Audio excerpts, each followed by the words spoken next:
नमस्कार, मैं पवन शर्मा आप सभी का स्वागत करता हूं खबरें अब तक में। वो शो जहां देश दुनिया की सबसे बड़ी खबरें मिलती हैं बिना लाग लपेट के, सीधे और सच्ची। आज की तारीख है 5 सितंबर यानी कि शिक्षक दिवस। एक ऐसा दिन जब हम उन सभी गुरुओं को याद करते हैं जिन्होंने हमें बनाया, संवारा और संजोया। लेकिन आज के दिन जब हम ज्ञान के दीपक जलाने की बात कर रहे हैं, तब देश की जमीनी हकीकत कुछ और ही कहानी सुना रही है। एक ओर सरकार कहती है सबका साथ सबका विकास, वहीं दूसरी ओर अपने ही संगठन अब सरकार के खिलाफ मोर्चा खोल रहे हैं। जीएसटी में क्रांतिकारी बदलाव की बात हो या अस्पताल में चूहों के काटने से हुई बच्चे की मौत, आज की खबरें ना सिर्फ आपको सोचने पर मजबूर करेंगी बल्कि सवाल भी उठाएंगी, क्या यही है नया भारत? और हाँ, शो के अंत में हम आपको मिलवाएंगे कि ऐसे एक गुरु से जो खुद रोशनी से वंचित हैं लेकिन दूसरों की जिंदगी में उजाला भर रहे हैं। तो चलिए शुरू करते हैं खबरों का सिलसिला, लेकिन उससे पहले आइए नजर डाल लेते हैं इस वक्त की हेडलाइंस पर। जीएसटी में कटौती का लाभ पूरे देश को मिलेगा, बोली वित्त मंत्री निर्मला सीतारमण। राजधानी एक्सप्रेस को रायबरेली पर रोकने की मांग, राहुल गांधी ने रेल मंत्री को लिखा पत्र। लगता है भारत रूस को हमने चीन के हाथों खो दिया, टैरिफ वार के बीच ट्रंप का बड़ा बयान। टोटी चोरी का मामला कभी नहीं भूल सकता, बीजेपी पर भड़के अखिलेश यादव। केजरीवाल ने दिल्ली में बाढ़ पीड़ितों से की मुलाकात, केंद्र से सहायता की अपील की। पाकिस्तान को लेकर सीएम योगी की भविष्यवाणी, बोले बहुत जल्द खत्म होने वाला है वजूद। लखनऊ में दबंगों ने खेड़ा पुलिस चौकी में की तोड़फोड़, सफाई कर्मी को पीटा। मथुरा में यमुना हुई विकराल, विश्राम घाट पूरी तरह जलमग्न, स्थानीय प्रशासन हुआ अलर्ट। सर्राफा बाजार में तेज हुई सोने चांदी की चमक, 1,07,000 पहुंचा 24 कैरेट गोल्ड। उतार चढ़ाव के बाद सपाट बंद हुआ बाजार, सेंसेक्स 80,710 पर तो निफ्टी 24,741 पर हुआ बंद। तो चलिए अब शुरू करते हैं खबरों का सिलसिला और बात करते हैं अपने पहले मुद्दे के बारे में। नए भारत की नई टैक्स व्यवस्था तैयार है। जीएसटी के इतिहास में अब तक का सबसे बड़ा बदलाव आने वाला है। इस बार सरकार को भले ही 48,000 करोड़ रुपए के टैक्स के रेवेन्यू का नुकसान झेलना पड़े, लेकिन आपके लिए ये बदलाव फायदे का सौदा साबित हो सकता है। जी हां, छोटे व्यापारी हों या मिडिल क्लास परिवार, अब रोजमर्रा की चीजों पर टैक्स कम होगा, बिल हल्के होंगे और खर्च करने की ताकत बढ़ेगी। सवाल ये नहीं कि सरकार को कितना घाटा होगा, सवाल ये है कि आम जनता को अब कितनी राहत मिलेगी। केंद्र सरकार ने जीएसटी में बड़ा सुधार करते हुए टैक्स स्लैब की संख्या को घटाकर सिर्फ 2 कर दिया है। 22 सितंबर 2025 से लागू होने जा रही इस नई व्यवस्था को जीएसटी 2.0 कहा जा रहा है। हालांकि इससे सरकार को सालाना 48,000 करोड़ के राजस्व का घाटे का अनुमान है, लेकिन वित्तीय विशेषज्ञों का मानना है कि ये भारत के मध्यम वर्ग और छोटे कारोबारियों के लिए राहत की सबसे बड़ी खबर हो सकती है। आपको बताते चलें कि नई व्यवस्था के तहत अब तक 5%, 12%, 18% और 28% के 4 टैक्स स्लैब को खत्म कर सिर्फ 2 स्लैब 5% और 18% कर दिया गया है। वहीं लग्जरी और सिन प्रोडक्ट्स जैसे शराब, तंबाकू आदि पर 40% टैक्स लगाया गया है। सरकार का दावा है कि ये जीएसटी के 2017 में लागू होने के बाद से अब तक का सबसे बड़ा बदलाव है। वहीं सरकार के अनुसार 2023-24 के उपभोक्ता पैटर्न के आधार पर नए जीएसटी स्लैब के कारण सालाना करीब 48,000 करोड़ का राजस्व नुकसान हो सकता है। हालांकि राजस्व सचिव अरविंद श्रीवास्तव ने साफ किया है कि इस घाटे का बोझ केंद्र सरकार खुद उठाएगी और राज्यों को इससे प्रभावित नहीं होने दिया जाएगा। वहीं इस जीएसटी स्लैब का असर क्या होगा, आप ये भी जान लीजिए। रोजमर्रा की वस्तुएं हो सकती हैं सस्ती, बीमा, एसी, कार जैसी चीजों पर टैक्स घट सकता है।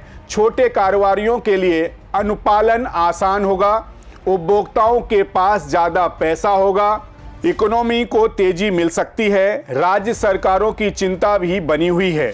हालांकि कुछ राज्य सरकारों ने राजस्व नुकसान को लेकर आशंका जताई है। उनका मानना है कि अगर टैक्स कलेक्शन में गिरावट होती है तो विकास योजनाओं पर असर पड़ सकता है।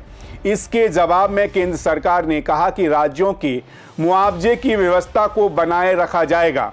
देखा जाए तो ये बदलाव भले ही शुरुआत में घाटे का सौदा लगे, लेकिन लंबी अवधि में ये उपभोक्ताओं, व्यवसाय और सरकार तीनों के लिए फायदेमंद साबित हो सकता है। जाहिर है जीएसटी 2.0 सिर्फ टैक्स स्लैब में बदलाव नहीं, ये सरकार की सोच में बदलाव है, आम लोगों को राहत देने का प्रयास है और देश की अर्थव्यवस्था को तेजी से आगे बढ़ाने की कोशिश।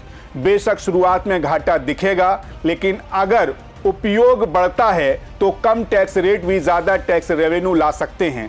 अब सवाल आप पर है कि क्या आप इस बदलाव का स्मार्ट इस्तेमाल करेंगे? क्या आप अपनी खर्च की रणनीति फिर से बनाएंगे? 22 सितंबर से पहले सोचिए और तय कीजिए कि अगली बार आप टैक्स नहीं बचत करेंगे। खैर, इसी के साथ खबरें अब तक में रुख करेंगे अगली खबर की तरफ। कहते हैं जब विरोधी सड़क पर हों तो राजनीति आसान होती है, लेकिन जब अपने ही संगठन, अपनी ही विचारधारा के लोग खिलाफ खड़े हो जाएं तो सरकार की नींव हिलने लगती है। जी हां, योगी सरकार के खिलाफ आरएसएस के घर से ही बगावत की आग उठ रही है। एबीवीपी ने सीधा अल्टीमेटम दिया है और सवाल यह है कि अब अपने ही परिवार से सरकार पर हमला हो तो विपक्ष की क्या जरूरत रह जाती है। उत्तर प्रदेश की राजनीति में इन दिनों गजब का उलटफेर चल रहा है। एबीवीपी जो आरएसएस का छात्र संगठन है और जिसे भारतीय जनता पार्टी की रीढ़ कहा जाता है, वही अब योगी सरकार के खिलाफ मोर्चा खोल चुका है। लखनऊ से लेकर गोरखपुर तक प्रदर्शन, नारेबाजी और सड़कों पर शव यात्राएं, और ये सब उस सरकार के खिलाफ जिसकी विचारधारा खुद एबीवीपी से निकलती है। दरअसल बाराबंकी के रामस्वरूप यूनिवर्सिटी में एलएलबी कोर्स की मान्यता को लेकर एबीवीपी ने विरोध प्रदर्शन किया, लेकिन उन्हें हटाने के लिए पुलिस ने लाठीचार्ज किया। एबीवीपी कार्यकर्ताओं के अनुसार लाठीचार्ज इतना बर्बर था कि कई छात्रों की हड्डियां टूट गईं और कार्यकर्ता अस्पताल में भर्ती हुए। अब गुस्सा इस कदर फूटा है कि विद्यार्थी परिषद ने सरकार को सीधे चेतावनी दी है, अगर 48 घंटे के अंदर दोषियों पर कार्रवाई नहीं हुई तो प्रदेश भर में बड़ा आंदोलन होगा। वहीं इस पूरे विवाद को हवा दी सीएम योगी के सहयोगी मंत्री ओम प्रकाश राजभर ने। एक इंटरव्यू में उन्होंने एबीवीपी कार्यकर्ताओं को गुंडा कह दिया। बस फिर क्या था, एबीवीपी कार्यकर्ताओं ने राजभर के इस्तीफे की मांग कर डाली, उनके घर के बाहर प्रदर्शन किया, पुतला दहन और यहां तक कि शव यात्रा तक निकाली गई। वहीं हैरानी वाली बात यह है कि भारतीय जनता पार्टी और संघ परिवार में दरार की अटकलें अब और तेज हो गई हैं। जब समाजवादी पार्टी और कांग्रेस जो आरएसएस का पुराना विरोध करती रही हैं, वही अब अखिल भारतीय विद्यार्थी परिषद के समर्थन में आ गई हैं। समाजवादी पार्टी के कार्यकर्ता लखनऊ में प्रदर्शन करते दिखे। कांग्रेस नेताओं ने भी अखिल भारतीय विद्यार्थी परिषद को अपना समर्थन देने का संकेत दिया। वहीं कुछ लोग कह रहे हैं कि अखिल भारतीय विद्यार्थी परिषद सिर्फ मोहरा है और असली निशाने पर खुद योगी आदित्यनाथ हैं, जबकि कुछ का मानना है कि अखिल भारतीय विद्यार्थी परिषद को अगर शिकायत थी तो डायरेक्ट सीएम या संगठन से बात कर सकती थी। प्रदर्शन की क्या आवश्यकता पड़ी? अब सवाल यह है कि जब कार्यकर्ता पार्टी के भीतर ही विरोध करें तो कौन सुनेगा किसकी बात, कौन करेगा समाधान? मुख्यमंत्री योगी आदित्यनाथ ने मामले में कार्रवाई का भरोसा तो दिया है, लाठीचार्ज करने वाले पुलिसकर्मियों को सस्पेंड भी किया गया है, लेकिन 50 घंटे बीत चुके हैं, जांच रिपोर्ट अभी तक सार्वजनिक नहीं हुई। इस बीच अखिल भारतीय विद्यार्थी परिषद अब यूनिवर्सिटी की वैधता पर भी सवाल उठा रहा है, यानी कि अब मुद्दा मान्यता से हटकर संस्था के अस्तित्व तक पहुंच गया है, जिसको लेकर आज बड़ा फैसला आया है। जी हां, रामस्वरूप यूनिवर्सिटी एलएलबी कोर्स के लिए बीसीआई की आधिकारिक मान्यता मिल चुकी है। ये वही मान्यता है जिसकी मांग को लेकर छात्रों ने पिछले दिनों जोरदार प्रदर्शन किया था। ऐसे में जब यूनिवर्सिटी को बीसीआई से मान्यता मिल चुकी है तो ये विवाद भी अब खत्म हो जाना चाहिए। हालांकि कुल मिलाकर देखा जाए तो ये सीएम योगी की छवि को कमजोर करने की सोची समझी चाल है। खैर, इसी के साथ खबरें अब तक में बढ़ेंगे अगली खबर की तरफ। भारत के सबसे बड़े प्रतिष्ठित सरकारी अस्पतालों में से एक इंदौर का महाराजा यशवंतराव अस्पताल जहां जीवन की शुरुआत होती है, वहां इस वक्त एक गंभीर और शर्मनाक घटना ने पूरे प्रदेश को हिलाकर रख दिया है। जी हां, वहां 2 नवजात शिशुओं की मौत चूहों के काटने के कारण हो चुकी है। एक ऐसी घटना जो न सिर्फ अस्पताल प्रशासन बल्कि राज्य सरकार की नाकामी और लापरवाही को उजागर करती है। सवाल उठता है कि आखिर क्यों बच्चों की सुरक्षा के लिए बनाए गए अस्पताल के आईसीयू में बच्चे चूहों के हमले का शिकार हो रहे हैं। इस दर्दनाक घटना ने प्रदेश की भारतीय जनता पार्टी सरकार को घेर लिया है और कांग्रेस सहित विपक्ष ने इसे सरकारी हत्या तक कह डाला है। दरअसल महाराजा यशवंतराव अस्पताल के आईसीयू में हाल ही में ऐसा हुआ कि एक नवजात शिशु की उंगली चूहे ने काट दी, जिसके बाद अस्पताल के उसी आईसीयू में एक और नवजात के सिर और कंधे को भी चूहों ने नुकसान पहुंचाया। पहले बच्चे की मौत मंगलवार को हुई थी, जबकि अस्पताल ने उसकी मौत का कारण निमोनिया बताया। वहीं दूसरे बच्चे की मौत बुधवार को हुई। अस्पताल प्रशासन ने दावा किया कि उसकी मौत चूहे के काटने के कारण नहीं, बल्कि रक्त संक्रमण की वजह से हुई। वहीं इस मामले पर कांग्रेस नेता राहुल गांधी ने प्रधानमंत्री नरेंद्र मोदी और मध्य प्रदेश के मुख्यमंत्री मोहन यादव पर सरकारी लापरवाही का आरोप लगाते हुए कहा कि ये कोई घटना नहीं बल्कि सीधे सीधे हत्या है। राहुल गांधी ने कहा, इंदौर के सबसे बड़े सरकारी अस्पताल में 2 नवजात शिशुओं की मौत चूहों के काटने से हुई। ये अमानवीय और शर्मनाक है। एक मां की गोद से उसका बच्चा छिन गया क्योंकि सरकार ने अपनी जिम्मेदारी पूरी तरह से नहीं की। हेल्थ सेक्टर को जानबूझकर प्राइवेट हाथों में सौंपा गया, जहां गरीबों के लिए सरकारी अस्पताल अब जिंदगी नहीं मौत का ठिकाना बन चुके हैं। वहीं मामला बढ़ता देख अस्पताल प्रशासन ने भी अपनी सफाई दी। अस्पताल के उपाध्यक्ष डॉक्टर जितेंद्र वर्मा ने बताया कि उस नवजात बच्ची का वजन 1 किलो 60 ग्राम था और वह कई जन्मजात बीमारियों से पीड़ित थी। बच्ची का 7 दिन पहले ही ऑपरेशन हुआ था और गंभीर रक्त संक्रमण की वजह से उसकी स्थिति बिगड़ गई थी। जाहिर है 2 नवजात शिशुओं की मौत जो एक घर की खुशियों की शुरुआत होते ही इस तरह के दर्दनाक हादसे से हम सबको झकझोर कर रख दिया। अस्पताल की इस लापरवाही ने न केवल चिकित्सा व्यवस्था की खामियों को उजागर किया है बल्कि सरकार की जिम्मेदारी और व्यवस्था की पोल खोलकर रख दी है। जब तक ऐसे हादसे नहीं रुकेंगे तब तक अस्पतालों में साफ सफाई और सुरक्षा सुनिश्चित नहीं होगी। तब तक गरीबों के लिए सरकारी स्वास्थ्य व्यवस्था जीवन दान बनने के बजाय जीवन संकट बनती रहेगी।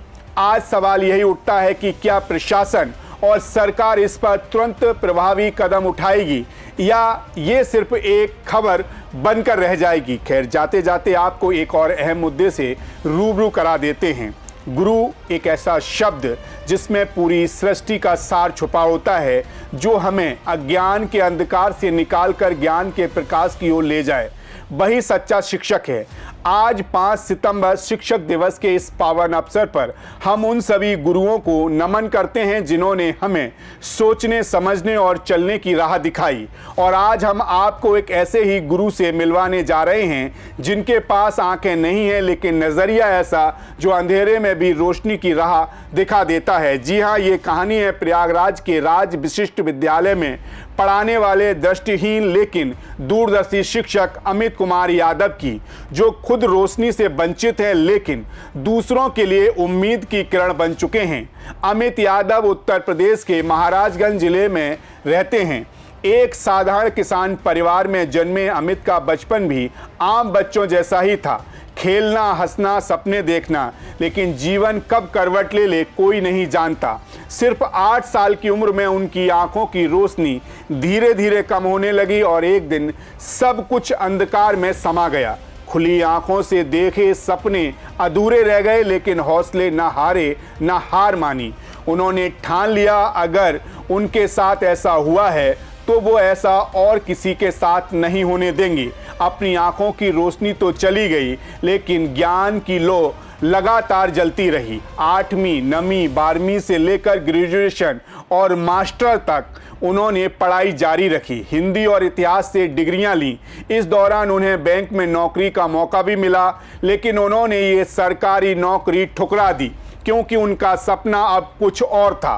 वो एक ऐसा गुरु बनना चाहते थे जो अपने जैसे दिव्यांग बच्चों की दुनिया बदल सकें, और हुआ भी वही। आज अमित यादव प्रयागराज के राज विशिष्ट विद्यालय में शिक्षक हैं। एक विद्यालय में पढ़ने वाले अधिकतर छात्र दृष्टिहीन हैं। अमित ना सिर्फ उन्हें पढ़ाते हैं बल्कि उन्हें आत्मनिर्भर बनाना या यूं कहें आत्मनिर्भर बनना भी सिखाते हैं। अपने अनुभवों से उन्हें जीवन के हर मोड़ पर लड़ना सिखाते हैं। जो दर्द उन्होंने झेला उसे अब उन्होंने शिक्षा की मशाल बना लिया है। वे इस बात का सबसे बड़ा उदाहरण है कि शरीर की कमजोरी कभी आत्मा की शक्ति नहीं रोक सकती। उनकी कहानी हमें यह सिखाती है कि सच्चा गुरु वह नहीं जो सिर्फ किताबें पढ़ाए, बल्कि वह है जो अपने अनुभवों और संघर्ष और प्रेम से किसी के जीवन को नई दिशा दे। उन्होंने दिखा दिया है कि अगर हौसले बुलंद हों तो अंधेरा भी रोशनी बन सकता है। ऐसे गुरु को हमारा शत शत नमन, जिन्होंने खुद अंधेरे में रहकर दूसरों के लिए उजाले का रास्ता चुना। तो ये थी आज की सबसे अहम और असरदार खबरें। जीएसटी के बदलाव से आम आदमी को राहत मिलेगी या फिर राज्यों को घाटा होगा, इसका जवाब आने वाले वक्त में मिलेगा। लेकिन एक बात तय है, जब अपने ही संगठन सरकार के खिलाफ खड़े हो जाएं, तो सवाल सिर्फ राजनीति का नहीं रहते, वो व्यवस्था की सच्चाई को भी उजागर करते हैं। खैर, आपकी इस मुद्दे पर क्या राय है, हमें कमेंट करके ज़रूर बताइएगा। आपसे फिर मुलाकात होगी नई खबरें और नई सोच के साथ। तब तक आप मुझे दीजिए इजाज़त और आप बने रहिए सी न्यूज़ भारत के साथ। हर खबर आपके साथ, आपके हाथ।